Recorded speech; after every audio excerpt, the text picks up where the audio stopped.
Temu lagi di Hot Room. Pasal 52 Undang-Undang Olahraga mengharuskan penyelenggara tanggung jawab pidana kalau terjadi kelalaian. Yang saya tahu tanggung jawab pidana tidak boleh dialihkan ke anak buah. Termasuk apakah masih mungkin pertandingan dunia U20 dalam waktu dekat dengan kesembrautan ini. Silakan Pak. Tanggung jawab kita nggak lepas. Pidana maksud saya. Ya, tapi penyelenggara itu kan tidak dilakukan oleh PSSI doang.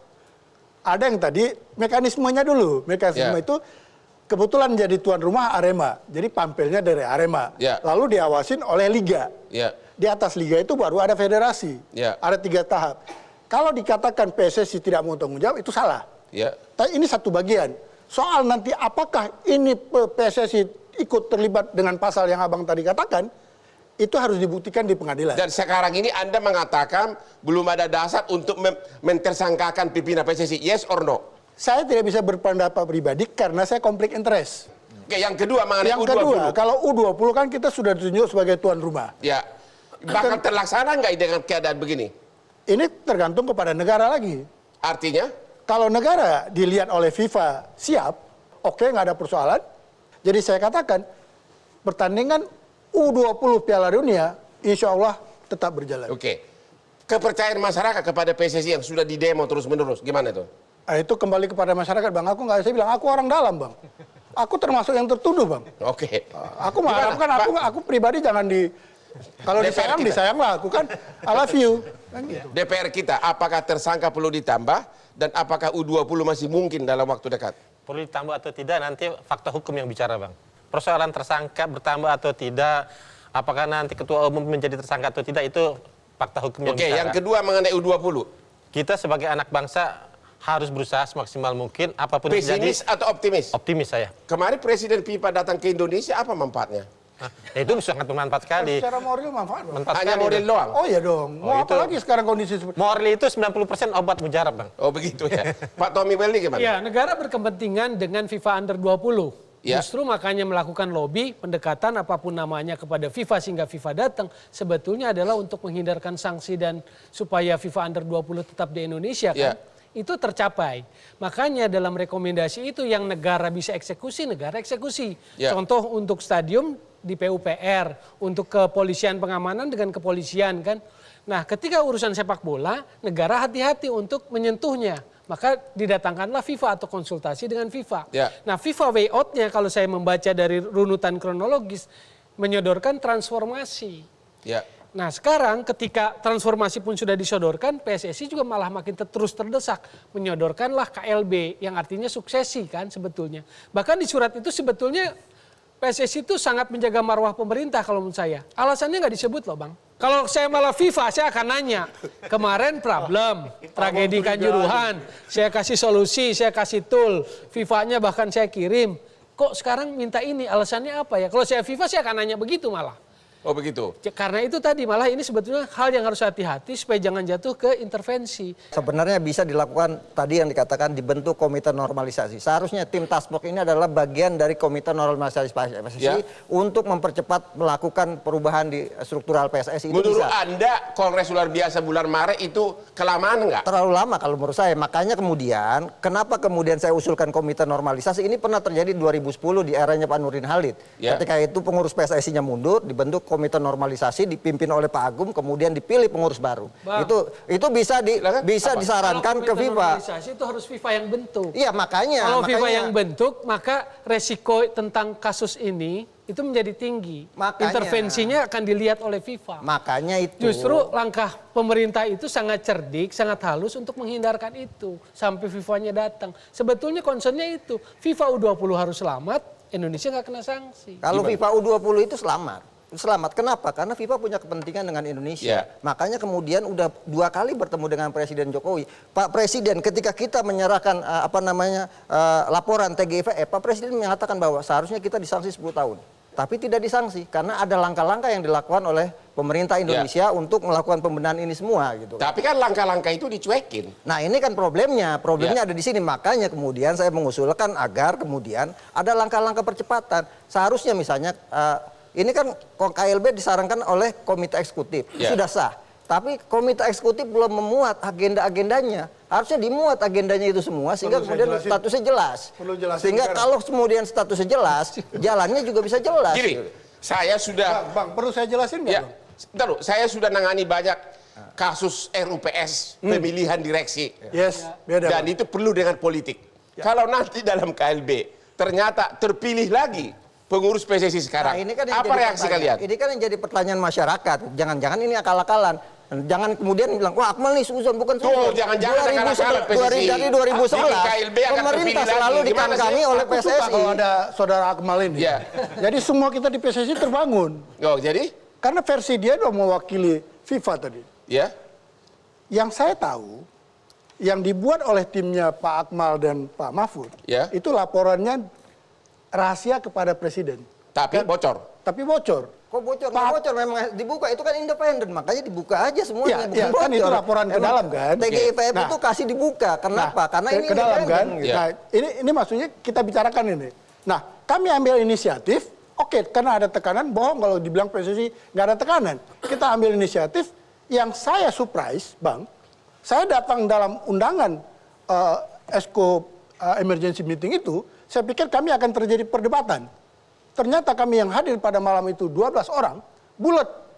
Semuanya sepakat kita buat KLB. Jangan-jangan bulat bakal memilih ke PSSI yang lama. Jangan dulu ke sana, Bang. Jangan dulu ke sana. Ini KLB justru bakal itu suksesi, adalah, Bang. Bang, KLB itu adalah kami dengan bahasa halusnya telah mundur mengantar ke sana Ya. supaya tidak ada kekosongan pimpinan. Ya. Kalau kekosongan pimpinan seperti tadi dikatakan oleh Pak Akmal, maka FIFA akan masuk. Kalau FIFA akan masuk, ini akan menjadi Pak Tommy bermacam-macam gimana versinya. pendapatnya? Setuju nggak dengan kata Suksesi beliau? terjadi, Bang. Suksesi akan terjadi. FIFA Under 20 seksi, Bang. 2023 Mei. Justru yang ini menurut saya PSSI ini nggak punya kemampuan untuk defend. Tapi Jadi? nggak apa-apa, karena berarti menangkap angin perubahan. Angin perubahan yang didorong oleh publik, mereka tangkap. Mereka justru tangkap, dorong tapi- KLB. Hanya perlu tahapan, karena organnya Apakah nggak ada. segitu idealisme Ketua Umum PSSI dia tidak mau mundur hanya untuk Secara mengantarkan etis, ketua yang baru? secara etis pasti akan berat mereka untuk maju lagi. Secara etis Secara pasti akan etis, berat. Iya. Anda yakin itu? Secara etis Anda saya yakin juga. mereka tidak Karena itu mencalonkan tadi, diri? Anda yakin tidak akan mencalonkan diri lagi Ketua PSSI?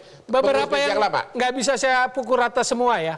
Kalau duga-dugaan saya pukul rata semua nggak bisa.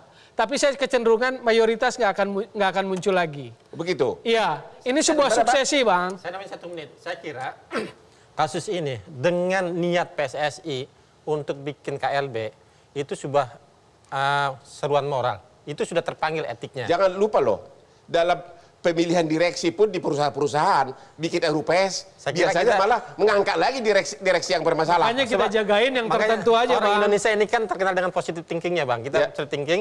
Nah, ini yang harus kita jaga sekarang. Bagaimana ini TGIPF berjalan dengan bagus, polisi juga berjalan dengan bagus untuk mencari siapa yang, kalau pesan Abang tadi, siapa menjadi terdakwa lagi atau tersangka lagi. Tapi yang harus kita ingat, ini Piala Dunia juga Seksi dong. seksi. Ini harus kita selamatkan. Terima kasih. Pak Ferry sebagai ahli hukum, apakah Seksi Anda buat manggung sependapat juga. dengan saya bahwa ini tidak beda dengan RUPS? Ya, pada dasarnya nanti voter itu bisa-bisa memilih lagi ketua PSSI yang lama. Anda setuju? Prinsipnya sama, tapi aturan pasti agak berbeda. Ya. Soal pertanggungjawaban pidana, soal yang lain. Ya. Itu harus dilakukan juga. Misalnya di silau kan di dalam konsep pidana itu apakah ada mens reanya, niat jahat, ada aktus seriusnya, tindakan pidananya. Kalau terpenuhi siapa saja yang berkaitan dengan itu dibawa. Yang kedua soal etik. Soal etik ini nggak perlu nunggu KLB yang lain mau suasana tenang karena prinsipnya soal panggilan kemanusiaan. Sudah ratusan orang meninggal, belum juga mundur. Yang mundur ini kan dituntut ketua umum. Struktur organisasi yang lainnya akan melanjutkan pekerjaan dan tentu juga untuk suksesi yang pengurus yang baru mereka juga punya kewajiban moral, etika untuk mundur semua. Pak Akmal, Ya. kalau memang niatnya itu adalah untuk tulus untuk membuat KLB baru, menuju yang baru, Anda setuju nggak kalau ketua PSSI sekarang pengurus menyatakan Dengan ini kami menyatakan tidak akan mencalonkan diri di KLB nanti. Setuju nggak? Itu salah satu ide terbagus. Oh, saya setuju banget. Gitu. Setuju ya? Iya, karena kenapa? Rekomendasi TGIPF kan mundur, sementara PSSI-nya belum mau mundur saat ini kan. Ya. Setidaknya untuk tidak memunculkan tadi kata suuzon, negatif thinking, bilang ini, kita gelar KLB tanggal 18 Maret, tapi kita semua tidak akan mencalonkan diri. Itu lebih fair. Itu lebih bagus ya. Oke. Bang, sebelum tutup boleh nggak? Ya. Jadi Setuju tidak, janji tidak akan mencalonkan diri lagi? Setuju yes or no? saya begini, saya PSSI? nggak mau terjebak oleh Pak Akmal. Pak Akmal kalau bisa semua ini nggak ikut. Tapi gini, kan tadi Pak Akmal mempertanyakan apa isi dari KLB. KLB itu salah satu fokus kita adalah memilih ketua baru dan esko baru. Setuju nggak agar orang percaya? Oke, kami antarkan KLB tapi kami tidak akan mencalonkan diri lagi. Yes or no? Kembali kepada masyarakat, Bang. Terima Bang, kasih. terakhir, Bang. Kembali kepada Kalau masyarakat. FIFA nggak setuju gimana, Bang? Ya ini kan sifat pribadi dari pengurus. Bukan. Kalau Itu surat pengurusnya itu, menyatakan saya tidak mau terpilih lagi. Surat permohonan KLB dari PSSI kepada FIFA, FIFA nggak setuju gimana? Bang, saya Karena FIFA mencium aroma lain. Ya gimana? Mas Terakhir ini sudah mau habis. Satu yang perlu dilihat bahwa ini kan panggilan kemanusiaan. Ya. Kalau dia mundur, nah yang namanya mundur tidak ada prinsip setuju atau tidak setuju dimanapun. Nah di titik itulah menurut saya ini panggilan moral yang kemudian harus terpanggil. Soal pertanggungjawaban yang lain itu soal ada urusannya yang lain. Saya tidak berprasangka buruk ya, tapi kalau sudah masuk ruang ranah hukum, memang ada giumnya di kampus saya, Bang. Nggak tahu di kampus apa. Ayam berkokok curiga, ayam tidak berkokok curigai. Karena apa saja akan ada potensi masalah hukumnya di sana. Aparat harus benar-benar mawas ya potensi masalah ada di mana. Oke. Kalau begitu saya akan berkokok sekarang, yaitu bahwa jangan sampai nafsu ingin tetap menjadi pengurus PSSI berlindung di aspek statuta dan formalitas. Padahal kepentingan masyarakat dan kepentingan liga sangat mendesak. Jangan berlindung dari aspek formalitas organisasi. Itulah kokok saya malam ini yang terakhir. Inilah akhir dari diskusi kita malam ini. Jangan lupa menonton yang hot-hot di Hot Room setiap hari Rabu jam 10 malam Metro TV.